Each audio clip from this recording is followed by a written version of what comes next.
Hello बच्चों, कैसे हो आप सब। आई होप आप सब अच्छे होंगे, आपकी फैमिली में भी सब लोग अच्छे होंगे। और थंबनेल देख के आप लोगों को लग रहा होगा कि भाई उन लोगों ने तो जरूर क्लिक किया होगा जिन्हें लगता है कि भाई बी फार्मा करके हमारी जिंदगी बर्बाद हो गई। और उन स्टूडेंट ने भी जरूर क्लिक किया होगा जो कि अभी बी फार्मा में एडमिशन लेने वाले हैं, या फिर बी फार्मा करना उनका ड्रीम है, या फिर वो स्टूडेंट भी जो कि एडमिशन ले चुके हैं, अभी 1-2 साल ही हुआ है फार्मेसी में एंटर किए हुए।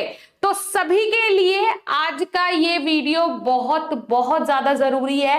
अगर मैं इस इन वर्ड्स की बात करूं, ये जो मैंने लाइन लिखी है इसकी बात करूं, बी फार्मा करके जिंदगी बर्बाद हो जाएगी, जीवन बर्बाद हो जाएगा, तो इसमें कितनी सच्चाई है, सारी चीजें आज के इस सेशन में डिस्कस करेंगे। बट उससे पहले चैनल को सब्सक्राइब कर लो, घबराना नहीं है। ये जो लाइन लिखी है ये बिल्कुल सही भी है, लेकिन अगर हम दूसरे फेस से देखें, अगर हम दूसरे विजन से देखें, तो ये जो लिखा है ये बिल्कुल आप लोगों के लिए नहीं है। ये उन स्टूडेंट के लिए नहीं है जो कि अपने करियर को लेके, अपने फ्यूचर को लेके बिल्कुल सीरियस है, राइट। अब बी फार्मा करके जीवन किस तरीके से बर्बाद हो सकता है, बात हम सिर्फ बी फार्मा की नहीं करेंगे। अगर हम कोई भी कोर्स उठा के देख लें, ठीक है, कोई भी हो सकता है, इंजीनियरिंग हो सकता है, इसके अलावा आप टीचिंग प्रोफेशन में अगर जा रहे हो वो भी हो सकता है, उसके अलावा आप फार्मेसी में जा रहे हो वो भी हो सकता है, आप किसी भी प्रोफेशन में जा रहे हो, XYZ, वो कोई भी प्रोफेशन हो सकता है, सिविल में जा रहे हो, कहीं भी किसी भी प्रोफेशन में आपका अगर इंटरेस्ट है तो आप वहां के बोल सकते हैं कि आप वहां के राजा हैं। अगर आपका इंटरेस्ट उस फील्ड में है, अगर आप का दिल बोलता है कि हाँ मैं फार्मा के लिए बना हूं, मैं कुछ अच्छा करना चाहता हूं फार्मेसी फील्ड में, तो बिल्कुल आपके लिए फील्ड बना हुआ है। लेकिन उसके लिए अगर आपका टारगेट पहले से निर्धारित है, अगर आपने पहले से सोच के रखा है कि हाँ मैं बी फार्मा में एडमिशन इसलिए ले रहा हूं कि मुझे कल रेलवे फार्मासिस्ट बनना है, इसीलिए मैं आज बी फार्मा में एडमिशन ले रहा हूं, तो आपका विजन क्लियर है बी फार्मा में एडमिशन लेने का, राइट। मैंने एक वीडियो देखा था, वो वीडियो मुझे सच में बहुत अच्छा लगा। थोड़ा सा इशू है कि मैं वो आपके साथ शेयर नहीं कर सकती हूँ, लेकिन उस स्टूडेंट ने जो जिस तरीके से फार्मेसी के स्टूडेंट की सच्चाई बता के रखी थी, सच में मुझे बहुत अच्छा लगा। उसमें क्या था कि पहले साल अगर कोई आपसे पूछता है, अगर आप फर्स्ट ईयर में हो बी फार्मा के, और कोई आपसे आके पूछ रहा है भाई लाइफ में क्या करना है, बी फार्मा करके क्या करेगा, अरे यार अभी टेंशन मत दे, अभी तो फर्स्ट ईयर है, अभी तो चीजें सीखनी है, पहले चीजें सीखेंगे उसके बाद देखेंगे क्या करना है।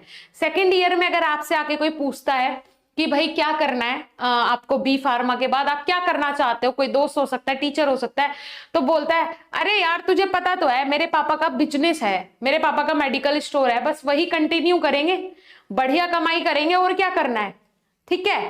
थर्ड ईयर में अगर कोई आके पूछता है कि आपको क्या करना है बी फार्मा के बाद, तो आप बोलते हो मेरा तो उस कंपनी में बहुत अच्छा प्लेसमेंट हो जाएगा, मेरा भाई है वहां पे, वो मुझे लगवा देगा, उसकी अप्रोच है वहां पे, मैं तो चला जाऊंगा भाई, 50-60 हजार रुपए लगते ही मिल रहे हैं मुझे, कोई दिक्कत वाली बात नहीं है, बस एक बार आ जाए मेरे हाथ में डिग्री, किसी तरह एकदम आ जाए बस डिग्री, मजा आ जाना है।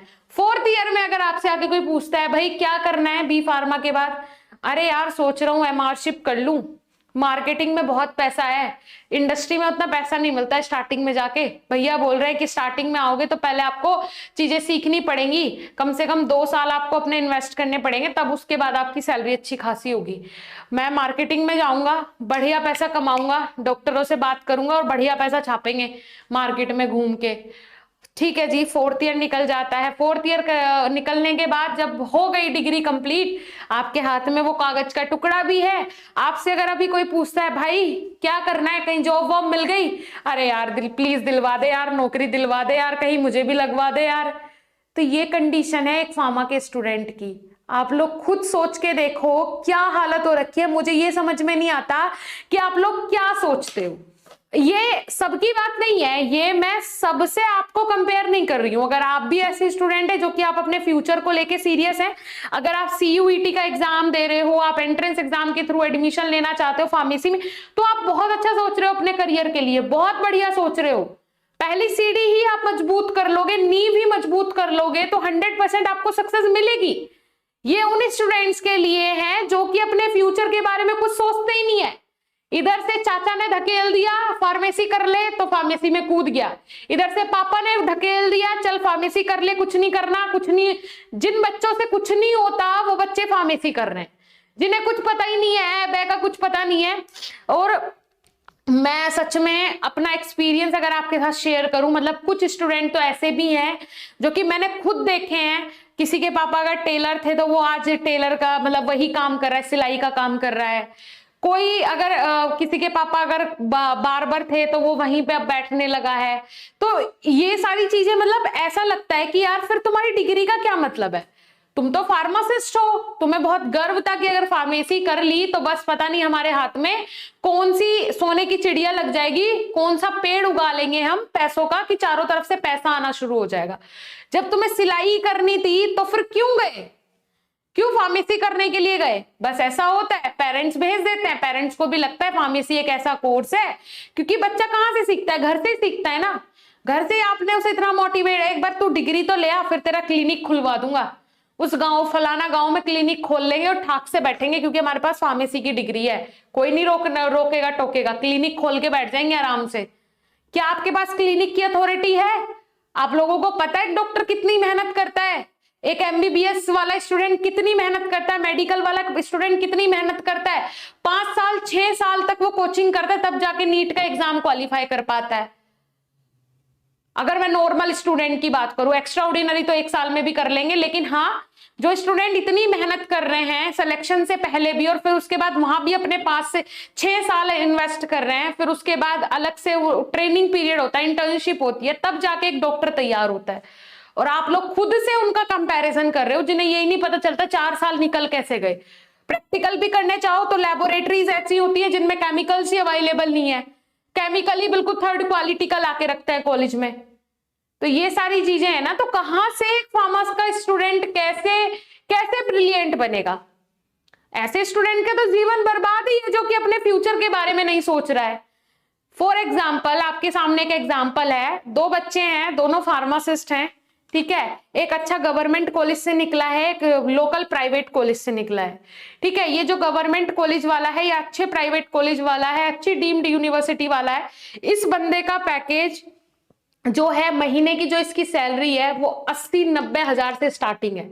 स्टार्टिंग सैलरी ये इतनी ले रहा है, ठीक है। 1,00,000-1,50,000 भी हो सकती है इसकी स्टार्टिंग सैलरी, जरूरी नहीं है 80-90 हजार, और 1,00,000-1,50,000 भी हो सकती है। और यहीं पे ये बंदा है जो कि बिल्कुल लोकल है, ठीक है, जो कि 4 साल अपने इन्वेस्ट करके आया कॉलेज में, कॉलेज को मुंह मांगी फीस भी दी है, लेकिन उसने अपने अंदर कोई भी वैल्यू ऐड नहीं करी। तो कंपनी कैसे इसे पैसा दे देगी? देगी ही नहीं। दोनों ने अपने 4 साल इन्वेस्ट किए हैं, पहला बंदा 1,00,000 की सैलरी पे जा रहा है, दूसरा बंदा 8,000 की सैलरी पे जा रहा है। समझ रहे हो आप? कम से कम 10%, 10 भी कहां 12% कम से कम नीचे है वो उससे। 4 साल इन्वेस्ट किए हैं ना अपने, ऐसा तो नहीं है इसने 8 साल इन्वेस्ट कर दिए, इसने 10 साल इन्वेस्ट कर दिए इसलिए इसकी 1,00,000 सैलरी हुई है। 4 ही साल वो इन्वेस्ट करके आया, 4 ही साल वो इन्वेस्ट करके आया। अपने अंदर वैल्यू ऐड करनी पड़ेगी।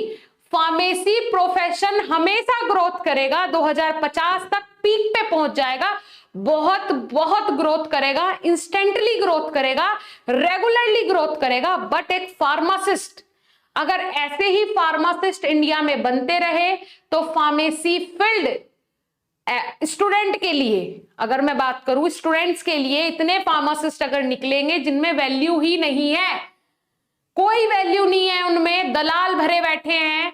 ऐसे ऐसे बंदे आ जाते हैं डिग्री लेके कि भाई डी फार्मा का डिप्लोमा की डिग्री मिल गई, घर बैठे हुए 2 लाख में 2.5 लाख में ले लो, खूब बांटे जा रहे हैं।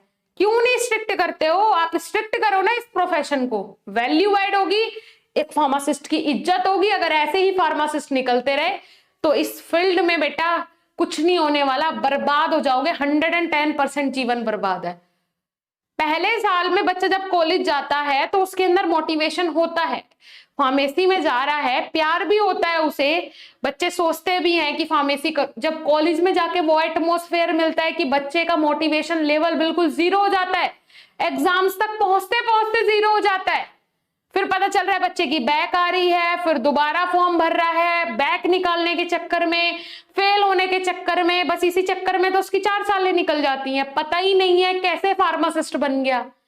तो भाई इन चीजों में जब तक स्ट्रिक्टनेस नहीं आएगी तब तक एक फार्मासिस्ट का जीवन बर्बाद है। अगर एक ऐसा फार्मासिस्ट है जो कि अपने अंदर वैल्यू ऐड नहीं करना चाह रहा है, ऐसे फार्मासिस्ट का देश को कोई जरूरत नहीं है, ना ही देश का भविष्य इससे कुछ बनने वाला है, बर्बाद ही होगा, 100% बर्बाद होगा। वैल्यू ऐड करो अपने अंदर, बहुत जरूरी है, क्योंकि सामने जब आप बैठते हो ना इंटरव्यू में, इंडस्ट्री में जो आपका इंटरव्यू ले रहा है, जो भी सामने एचआर बैठेगा आपका इंटरव्यू लेगा, वो ये देख लेगा कि आप उसके कंपनी में क्या वैल्यू ऐड करोगे। सबसे पहला उनका क्वेश्चन यही होता है, वो आपसे यही पूछेंगे कि हम आपको क्यों जॉब दें, आप हमारे लिए क्या कर सकते हो, आप क्या वैल्यू ऐड कर सकते हो, क्या आंसर होगा आपके पास। आंसर होना चाहिए ना इसका एक पर्टिकुलर। आपको यही नहीं पता आप अपनी लाइफ में क्या वैल्यू ऐड करोगे, उनकी इंडस्ट्री में तो आप तब कोई वैल्यू ऐड करोगे। तो आप पहले दिन से, फर्स्ट दिन से अपना नीश बनाइए, अपना टारगेट बनाइए, अपना मोटिव बनाइए कि मैं पर्टिकुलर इस चीज के लिए फार्मेसी में आया हूं, राइट। फैमिली बिजनेस अगर चलाना है तो फिर तो ठीक है, कोई दिक्कत नहीं है, फैमिली बिजनेस चलाना है, प्रैक्टिस भी कर रहे हैं, लेकिन हर कोई फैमिली बिजनेस भी नहीं चला सकता है ना। 3 लाख फार्मासिस्ट हर साल निकल रहे हैं, क्या 3 लाख के 3 लाख वो बिजनेस करेंगे? फिर तो टाइकून बन जाएगा अगर 3 लाख के 3 लाख फार्मासिस्ट बिजनेस करने लगे। ऐसा नहीं होता है, प्रैक्टिकली सोचिए। मेडिकल स्टोर खोल के बैठ जाएंगे, इन्वेस्टमेंट है मेडिकल स्टोर खोलने की, 10 लाख लगेंगे एक नॉर्मल मेडिकल स्टोर खोलने के लिए, है इन्वेस्टमेंट इतनी? अपने पैसों पे खेलना। पापा ने आपको फार्मेसी करवा दी, यही बहुत बड़ी बात है, एडमिशन करा दिया, यही बहुत बड़ी बात है। चरण स्पर्श करने चाहिए। एक नॉर्मल फैमिली के लिए, एक मिडिल क्लास फैमिली के लिए बहुत मुश्किल होता है फार्मेसी जैसा कोर्स कराना, बहुत मुश्किल होता है। तो भाई आज का सेशन बस थोड़ा सा यही था, मोटिवेट करने के लिए भी, और एक फार्मेसी का जो स्टूडेंट है उन लोगों को जागरूक करने के लिए भी कि भाई कागज का टुकड़ा, डिग्री सिर्फ मायने नहीं रखती है, आप अपने अंदर कितनी वैल्यू ऐड कर रहे हो। अगर आप कहीं सामने बैठे हो, फार्मेसी का कोई भी टॉपिक, कोई भी क्वेश्चन आपसे पूछ लिया जाए, रूल रेगुलेशन पूछ लिया जाए, तो आपको वो पता होना चाहिए, आपको आना चाहिए कि हाँ यस इसका आंसर ये होगा, यस ये ऐसा नहीं ऐसा होना चाहिए था। पता होनी चाहिए ना चीजें बेटा। ऐसे नहीं होता है कि हाँ बस हो गया, कोर्स हो गया, डिग्री हो गई, बस बात खत्म। तो ऐसे तो आप पूरी लाइफ स्ट्रगल करते रहोगे, फिर ऐसे जीवन का क्या फायदा? कोई फायदा नहीं है। दोनों तरीके के स्टूडेंट होते हैं, अपने अंदर वैल्यू ऐड कीजिए। जब आपके अंदर वैल्यू ऐड होगी तो सामने वाला बंदा बैठ के आपके अकॉर्डिंग आपको सैलरी देगा, ना कि वो अपने अकॉर्डिंग आपको सैलरी ऑफर करेगा, राइट। चलिए फिर आज का सेशन मुझे लगता है बहुत ज्यादा हो गया। अपने स्टेटस पे, अपने कॉलेज के ग्रुप में, अपने फ्रेंड सर्कल में जरूर शेयर करें, बहुत इंपॉर्टेंट है आप लोगों के लिए, बाकी आपके दोस्तों के लिए भी, जिससे कि वो लोग भी जागरूक हो सकें। और ये प्रैक्टिकली मैं आपको बता रही हूँ, अपने एक्सपीरियंस से बता रही हूँ, जो चीजें हमारे फ्रेंड्स के साथ या फिर हमारे जूनियर्स के साथ, स्टूडेंट्स के साथ हो रही हैं, वही चीजें मैं आपको प्रैक्टिकली बता रही हूँ। क्योंकि एक ना मेंटेलिटी बन गई है, मेंटेलिटी बन गई है कि भाई ऐसा फार्मेसी की डिग्री लेने के बाद पैसा आने लगेगा। मैं ठीक है, पैसा आने लगेगा, आ भी सकता है, कोई दिक्कत नहीं है, लेकिन कैसे?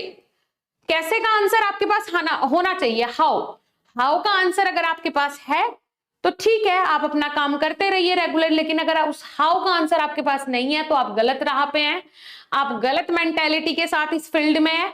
ये बात आप सोच के रखिए। अगर आपके पास उस हाउ का आंसर नहीं है तो ढूंढिए, खोजिए, मोटिव बनाइए, टारगेट बनाइए कि कैसे, ठीक है। क्योंकि हर कोई अगर कोर्स कर रहा है, कुछ पढ़ाई कर रहा है, तो वो पैसे के लिए, कमाने के लिए, ठीक है। और वो कब होगा? जब आप अपने अंदर वैल्यू ऐड करेंगे। बहुत जरूरी है, चाहे आप बिजनेस करना चाहते हो, जॉब करना चाहते हो, हर किसी के लिए वैल्यू ऐड करना जरूरी है, ठीक है। चलिए फिर, आई होप आपको अच्छा लगा होगा आज का सेशन। अच्छा लगा हो लाइक कीजिएगा, चैनल पे नए हो सब्सक्राइब कर लीजिएगा। मिलेंगे नेक्स्ट इंफॉर्मेटिव वीडियो के साथ, तब तक के लिए धन्यवाद, नमस्कार।